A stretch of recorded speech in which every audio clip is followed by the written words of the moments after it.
Shalom, shalom, chers frères et sœurs. Bonjour à vous. Je suis la servante de Dieu, Madeleine Flan. Voilà. Je suis là pour faire un témoignage, pour partager mon témoignage avec vous. Le but de ce témoignage est de fortifier quelqu'un qui vit avec un handicap physique et qui n'arrive pas à s'accepter tel qu'il est. Voilà. Le but de ce témoignage, comme je l'ai dit, c'est de fortifier parce que moi-même, je suis une personne qui vit avec un handicap physique. Voilà. Je vais dire dans ce témoignage ce qui a provoqué l'handicap, comment est-ce que ça a failli me bousiller la vie et comment est-ce qu'aujourd'hui, j'ai surmonté les choses. Voilà, aujourd'hui, je vis ma chose, je vis avec, tranquille. Voilà, mais je ne pouvais pas garder cela pour moi, toute seule. Il faut que je fortifie quelqu'un quelque part parce que je sais ce qui est dans la vie de quelqu'un qui a un handicap physique. Quand la personne n'arrive pas à s'accepter telle qu'elle est, quand la personne refuse de s'accepter telle qu'elle est. Ok. Mais avant de commencer toute chose, je vais confier ce moment au Seigneur. Voilà. Donc nous allons prier. Merci Seigneur Jésus pour ce moment, Père, je bénis ton nom parce que c'est toi qui as disposé toutes choses. Oh Dieu Tout-Puissant, que ce moment soit sanctifié. Prends contrôle des choses, que ce message arrive là où il doit arriver. Dispose les cœurs et que toute chose soit faite pour ta gloire au nom de Jésus. Amen. Ok. Comme je le disais, chers frères et sœurs, je vous montre, vous voyez, j'ai ces béquilles. Voilà. Je me déplace avec des béquilles. Comment cela va commencer? D'abord, je ne suis pas née ainsi. J'étais petite. Je suis tombée malade. J'ai eu la rougeole. Le corps chauffait et ma mère m'a emmenée à l'hôpital. C'est là que j'ai reçu une injection. L'injection a tellement été mal faite que ça m'a touché les jambes. Ça a paralysé les jambes. D'après les parents, j'avais entre 3 ans, 2 ans, 3 ans. Voilà. Donc j'avais marché et quand j'ai eu ce problème, je n'arrivais plus à m'asseoir. Voilà. Quand je m'assois, je tombais. Il fallait reprendre. Après, j'ai commencé à faire les 4 pattes. Il fallait tout reprendre, franchement. Mais avant d'aller loin, pour vous faire comprendre réellement ce que je vais vous faire comprendre, je vais prendre un passage de la Bible. Je vais essayer de faire un résumé rapide avant de continuer mon message. Donc, le passage dont je parle, c'est dans le livre de Luc 17, à partir de verset 11 à 19. Je vais essayer de faire le résumé rapidement. Dans ce passage, on nous parle de Jésus et de 10 lépreux. À l'époque, en Israël, les lépreux étaient considérés comme des personnes impures, des personnes qui devaient être à l'écart, vivre à l'écart des autres. Donc les 10 lépreux vivaient dans leur coin. Et c'est ainsi qu'ils ont entendu parler de Jésus, de ses bienfaits, de ses miracles. Donc un jour, le Christ était de passage et de loin, ils ont crié à lui. Seigneur, Seigneur, aie pitié de nous. Et c'est ainsi que Jésus, dans sa bonté, il s'est arrêté et il leur a dit, allez-y vous présenter au sacrificateur. Ça veut dire que quand tu es guéri de la lèpre, pour ceux qui arrivaient à guérir, quand tu guéris de la lèpre, tu vas te montrer au sacrificateur pour faire ce qu'ils avaient à faire, pour te déclarer officiellement pur. Donc c'est ainsi que quand ils ont crié au Seigneur, le Seigneur les a dit, allez-y vous présenter au sacrificateur. Donc chemin faisant, ils ont constaté qu'ils étaient guéris de cette maladie. Et sur les 10, c'est un seulement qui va rebrousser chemin, qui va venir vers le Seigneur, se jeter à ses pieds pour lui dire merci. Et les 9 autres, eux, ils ont continué leur chemin. Ils ont été ingrats. Ils n'ont pas été reconnaissants. Ils ne sont pas venus dire merci au Seigneur. Donc, c'est là le Seigneur a dit que, mais vous étiez 10. Les autres n'ont-ils pas reçu de guérison? Comment se fait-il que c'est toi seul qui viens vers moi pour me remercier? Donc, ici, j'aime bien ce passage parce que ça parle de 2 positions. Celui qui est venu dire merci, c'est que celui qui est reconnaissant, et celui et les 9 autres qui se sont montrés ingrats, n'ont pas dit merci à Dieu. Et nous voyons que dans notre vie de toujours, nous sommes plus focalisés sur ce que nous n'avons pas. Et nous ne faisons pas attention à ce que nous avons. Pour dire souvent merci à notre Dieu. Okay. Tel était mon cas. Il fut un moment où j'étais parmi ces 9 ingrats. Oui. Parce que, vous allez comprendre. Donc, comme je le disais, c'est depuis toute petite que j'ai eu ce problème physique. Voilà. Ma mère, étant sa seule fille, elle ne voulait pas me voir faire les 4 pattes. Donc, elle m'a donné un bâton, elle me forçait pour que je puisse me lever pour marcher. Parce qu'elle se disait que, mais, sur ces 7 enfants, je suis la seule fille. Imaginez un instant sa seule fille en train de faire 4 pattes, tout ça là. Donc, c'était vraiment difficile pour elle. Donc, elle me forçait avec les autres aussi, pas elle seule, avec les autres. C'était difficile parce que, comme les gens m'étaient vraiment paralysés, donc quand je m'arrête, les genoux tombaient d'une manière, les pieds, quand je me déplace, les pieds, parce que quand je dis je me tenais sur les jambes, vous allez penser que j'étais bien, non, c'est vrai, je me tenais sur les jambes, mais les jambes se pliaient d'une manière quand je marchais, donc c'était vraiment compliqué, mais au moins c'était mieux que rien. Donc c'est ainsi que j'ai été à l'école, bien aimé quand j'étais enfant, quand je partais à l'école. Il fallait affronter la réalité, peu importe l'âge. Parce qu'il y a des parents qui ne voulaient pas que leurs enfants jouent avec moi parce que j'avais un problème physique. Lui, déjà étant enfant, il fallait faire face à certaines réalités. Il y avait même une amie du nom de Nani. Son père qui travaillait 6 jours dans la semaine, c'était les dimanches, il était à la maison. Il refusait que sa fille joue avec moi. Et souvent, quand nous sommes là, elle vient, on joue un peu, elle se cache, après elle revient, on joue un peu et elle rentrait à la maison. C'était difficile. Et encore en allant à l'école, il y avait un groupe d'enfants qui m'attendaient chaque fois quelque part. Arrivé à leur niveau, ils vont me suivre en se moquant de moi. Ils vont dire pied leur pied cassé, pied leur pied cassé. Donc, ils vont me suivre avec ce chant moqueur-là. C'était terrible. Ça me faisait mal. Mais j'étais enfant, j'étais seule. Chaque fois arrivé à leur niveau, il fallait traverser cette souffrance-là. Et ils le faisaient, eux, ça les amusait. Pourtant, j'en souffrais. Mais je n'en parlais à personne. Donc, vous voyez que déjà, étant enfant, il y avait ces cas-là. Il fallait affronter. Bon, quand ton enfant, quelque chose va te faire mal, sur le champ, ça te fait mal. Même s'il faut pleurer, tu pleures. Et puis après, bon, ça passe. Tu vas, tu joues, tu oublies. Mais après, j'étais adolescent. Adolescent, on n'oublie pas facilement comme quand on était enfant. Donc, étant adolescent, quand les choses se présentaient à moi, je pleurais. Je pleurais. Et c'est là maintenant, le cœur va commencer à être rongé. C'est là maintenant je voyais que parce que les amis, tu vois les amis courir, sauter, et faire des jeux, tu es là, tu les regardes, seulement tu ris. Ou bien vous voyez un jeu là, les enfants, tu attrapes une corde comme ça, l'autre attrape le bout de la corde et puis on tourne là. Et puis les gens sautent. Moi mon rôle c'était de tourner.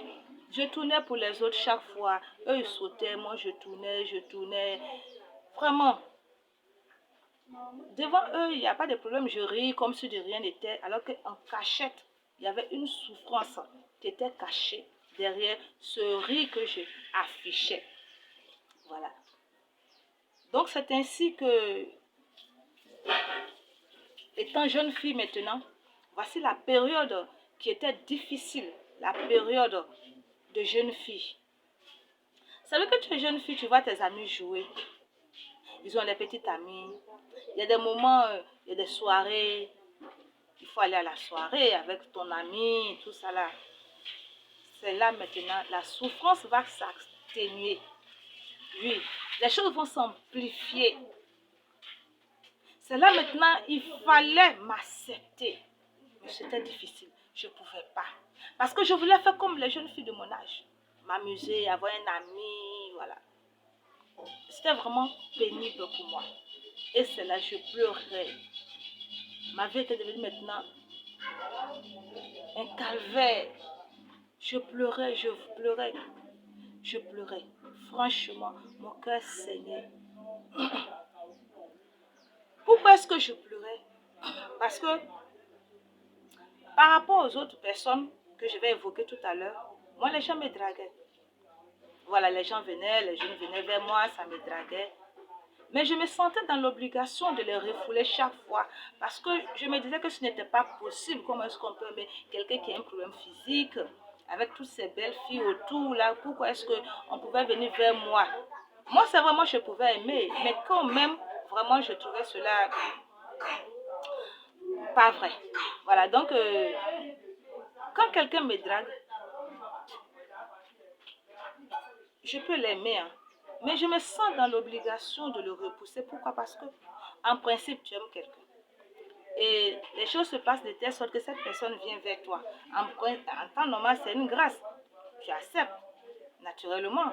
Mais je me sentais dans l'obligation de dire non. Parce que pour moi, je me dis, que vont dire ses amis? Quand ils vont voir qu'il marche avec moi, sa famille, que vont dire les autres? Donc c'est par rapport à ça, je me dis, pour quelqu'un que j'aime, c'est à moi de me sacrifier. C'est que moi, je me retire. Parce que si je suis avec lui, ils vont se moquer de lui. Donc comme je l'aime et que je ne veux pas qu'il souffre, moi je lui dis non, non. Il va beau me demander, je vais lui dire non. Mais bien aimé, s'il fait un mois en train de draguer 2 mois, les 1 mois, 2 mois, c'est une souffrance pour moi. Parce que chaque fois, je dois dire non, non, non, non, non. Et les mêmes scènes se produisaient chaque fois avec quelqu'un. Je ne parle pas des cas où celui que je ne ressens rien pour lui, quand je lui dis non, ça me dit rien. Je parle ici des cas de ceux que j'aimais, qu'en temps normal, étant dans le monde, je n'avais pas encore le Seigneur. Étant dans le monde, je pouvais les accepter pour qu'on marche ensemble. Mais chaque fois, je disais non. Mais imaginez, j'ai aimé celui-là. Pendant le temps qu'il va prendre pour me dire, je vais lui dire non, non, non, non, non. Si ça dure 2 mois, 3 mois, je serai en train de lui dire non, non. Sachant qu'en lui disant non, il va aller avec une autre. C'est une souffrance. Encore, ça va se répéter ici. C'est toujours, ce sont les pleurs, les pleurs, les pleurs. Après, donc, ça va se passer ainsi pendant des années. Et regardez ce qui va se passer. Il fut un jour, je n'étais pas amoureux de lui. Lui, il est venu, il me draguait. Et il me disait que toi, tu te crois forte. Moi, je te drague et tu refuses. Ok. Donc, à l'époque, maman m'avait trouvé une maison près de l'établissement pour me faciliter la tâche. Et j'étais là avec une soeur.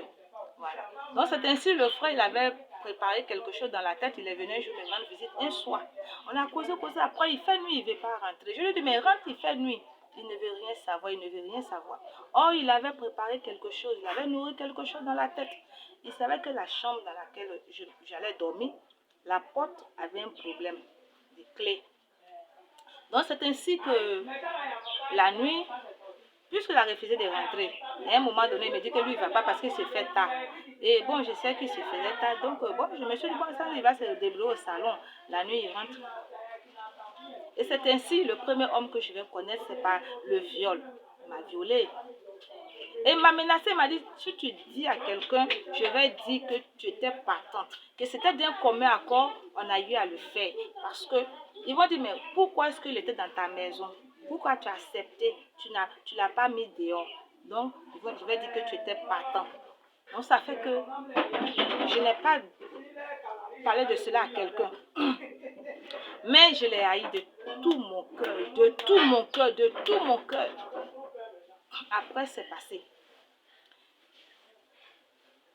Et c'était toujours cette souffrance.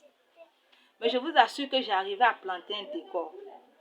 Si je ne te dis pas ce qui est en moi, tu ne peux pas le savoir. Parce que, comme je l'ai dit, je suis toujours bien mise, bien joviale, accueillante.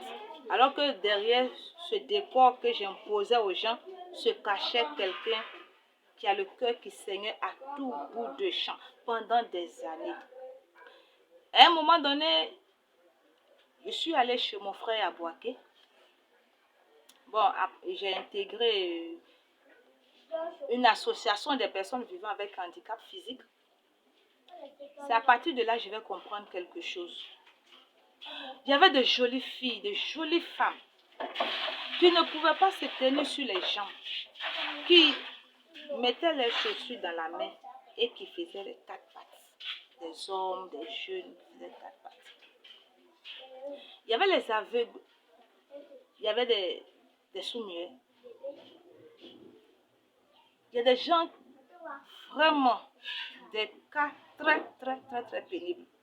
Et quand j'échangeais avec ces gens, il y en a qui me disaient toujours, mais pour toi est bien. Toi, moi, tu te tiens sur tes jambes. Il y en a qui me disaient, mais pour toi est bien. Toi, moi, tu as une famille. Toi, moi, tu sais lire, tu sais écrire. Toi, moi, tu es une belle femme. Toi, moi, il y a des témoignages que j'entendais bien aimés. Je voyais que ce que moi, je traversais, c'était un cas de ce que eux vivaient.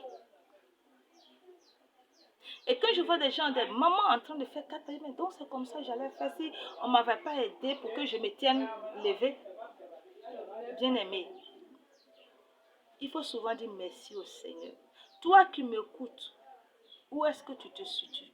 Parmi celui, tu es du côté de, dans le camp de celui qui est reconnaissant ou parmi les 9 ingrats. Il faut souvent s'arrêter pour dire merci à ton Dieu qui te donne le souffle de vie. Vie. Parce qu'à un moment donné, quand je suis là, je ferme les yeux et je vois que c'est pénible de vivre étant aveugle. Mais quand tu vois, tu penses que c'est une obligation que le Seigneur t'accorde cette grâce, non. Toi qui vois, dis merci au Seigneur.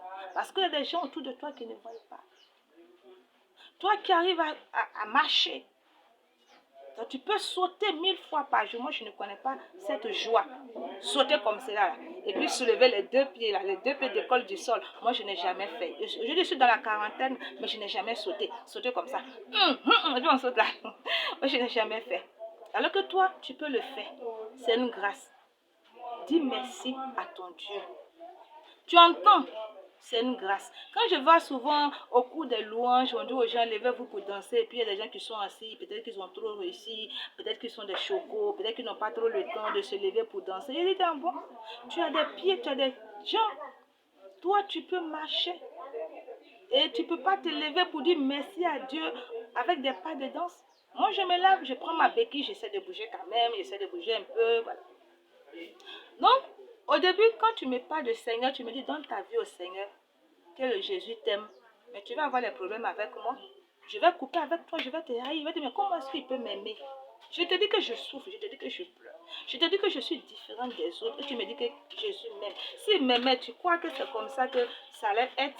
Non, s'il m'aimait réellement comme tu le dis, j'allais être valide. J'allais marcher comme les autres. Donc, arrête de m'embrouiller. Donc, tous ceux qui me parlaient de Seigneur, je les haïssais. Voilà. Mais avec le temps, en entendant le témoignage des autres, il y a une même qui me disait que elle, quand elle était petite, sa famille l'enferme dans la maison pour aller au champ. Et c'est ainsi, il y a un instituteur qui était venu dans leur village, qui avait appris ce que la petite traversait. Et lui, il a eu compassion, il a pris la fille, il a demandé la fille à ses parents, il dit il va adopter la petite. Donc c'est comme ça qu'il a pris la petite. Et partout il va avec la fille. Donc la fille était comme sa fille. Elle m'a dit, mais toi tu as une famille. Moi j'étais petite et moi on m'enfermait. Quand j'ai écouté ce qu'elle a dit, je vous épargne des détails, mais c'était pénible. Et c'est là que je me suis dit, mais attends. C'est là que je vais un peu avoir confiance en moi. Et c'est là je vais maintenant commencer à vivre un peu ma vie, à vivre un peu ma vie. En plantant toujours ce décor des femmes joviales, à vivre un peu ma vie. Mais néanmoins, c'était difficile quand même de m'accepter tel que j'étais. Mais je faisais avec. Et c'est là maintenant, je vais accepter le Seigneur. Mais je faisais un pied dedans, un pied dehors, un pied dedans, un pied dehors. Bien aimé, c'est ainsi que j'ai eu un enfant. Voilà. Et à un moment donné de ma vie, je me dis, mais je me vois en train de consoler des gens qui pleurent parce qu'ils n'en ont pas. J'ai dit, mais il y a des milliers de personnes dans le monde qui désirent avoir un enfant. Moi, le Seigneur me fait la grâce. Bien que étant avec cet handicap, j'ai eu un enfant. Donc, voilà, il faut quand même dire merci à Dieu. Il faut reconnaître les bienfaits de Dieu dans la vie. Et c'est comme ça que j'ai vu que quand même le Seigneur ne m'a pas oublié. Donc, au fur et à mesure aussi, l'enseignement à l'église, l'enseignement me fortifiait. Et quand l'enseignement a commencé à me toucher, j'ai commencé à arranger ma vie. Et c'est là que je vais comprendre avec l'enseignement que l'essentiel, c'est le salut. Parce que je peux être valide et puis aller en enfer. Mais l'essentiel, c'est le salut de mon âme. Et quand j'ai commencé à avoir l'enseignement qu'on me donnait, j'ai vu que ce pourquoi même je pleurais hier, là, c'était des futilités. Parce que je vais avoir un ami. Ce n'est pas mon mari. On va aller ensemble. C'est la fornication. La Bible interdit cela. Je vais aller les soirées. Après les soirées, vous allez boire. Ça se termine où? Peut-être à l'hôtel. Mais c'est la fornication. Donc je pleurais pour des bêtises. Et j'ai compris que le Dieu que je prie, c'est un Dieu qui peut me faire marcher, c'est un Dieu de miracles. Il a fait tellement de miracles et il continue toujours d'en faire. Moi, j'ai vu comme je pleurais pour des futilités. Je suis une femme bénie. Je suis créée à l'image de Dieu. Ah, mais je dois me réjouir, je dois dire merci à Dieu. Aujourd'hui, l'enfant, mon fils, il est grand, il est en terminale. Et souvent, je fortifie des femmes qui n'en ont pas. Je dis, mais me voici en train de fortifier. Et bien qu'étant comme ça, mais voici, j'ai un enfant, un joli garçon, un grand garçon. Donc, c'est ainsi que je vais maintenant dire merci au Seigneur et demander pardon pour tous ces moments de murmure. Donc, bien aimé, toi qui m'écoutes, qui vis avec un handicap physique, tiens-toi bien, rien n'est tard dans ta vie, rien n'est fini. Tu vis, tu as le souffle de vie, réjouis-toi. Tu entends, réjouis-toi. Parce qu'il y a ceux qui n'entendent pas. Arrête de pleurer, arrête de souffrir. Moi, le Seigneur aujourd'hui m'a guéri de cette souffrance. Et j'ai vu que je pleurais, tout était vanité. Et j'ai vu qu'aujourd'hui, avec l'enseignement, l'essentiel, c'est mon salut. Aujourd'hui, je suis là sur le Seigneur m'a fait grâce encore. Et il va continuer, il va me faire encore d'autres grâces, bien évidemment. Donc, c'était un peu le témoignage que je voulais partager avec vous. Voilà. Et je ne vais pas terminer ce témoignage sans chanter un cantique pour la gloire du Seigneur.